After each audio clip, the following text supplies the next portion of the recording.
Ini adalah salah satu pelaku yang bengis dan bejat.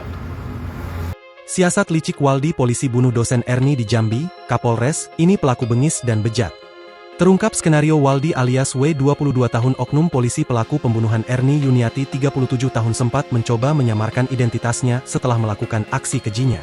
Berdasarkan rekaman CCTV yang ada di lokasi kejadian dan keterangan saksi, Waldi diketahui menggunakan wig saat beraksi. Penampilan tersebut membuat Waldi terlihat seperti sosok pria berambut panjang.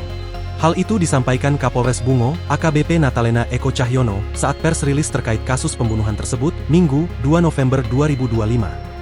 Dari CCTV dan keterangan warga, pelaku tampak gondrong karena mengenakan wig, jelas Kapolres. Ini adalah salah satu pelaku yang bengis dan bejat, lanjut Kapolres. Dari hasil penyelidikan, diketahui pelaku adalah oknum anggota Polri bernama Waldi yang bertugas di Polres Tebo. Setelah diperiksa secara intensif, Waldi mengakui telah membunuh korban. Melansir Tribun Jambi, terkuak jika keduanya sempat berpacaran namun kini sudah berpisah. Pelaku kemudian berniat mengajak korban untuk kembali menjalin hubungan namun ditolak. Meski motif pelaku sudah berhasil dikuak, penyidik masih mendalami soal kemungkinan adanya motif lain.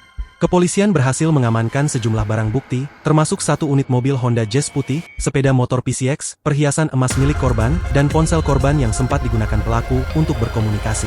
Sebelumnya, Erni Yuniarti ditemukan tewas di atas kasur kamarnya pada Sabtu, 1 November 2025, pukul 13.00 WIB, ia diduga menjadi korban ruda paksa.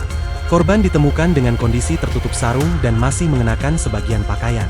Selain itu, dari pemeriksaan jenazah yang dilakukan oleh Dr. Supriyadi dari RSUD H. Hanafi Muara Bungo menemukan bukti adanya kekerasan. Dokter menuturkan jika menemukan lebam dan luka di area kepala dan leher, serta tanda-tanda mencurigakan di sekujur tubuh korban.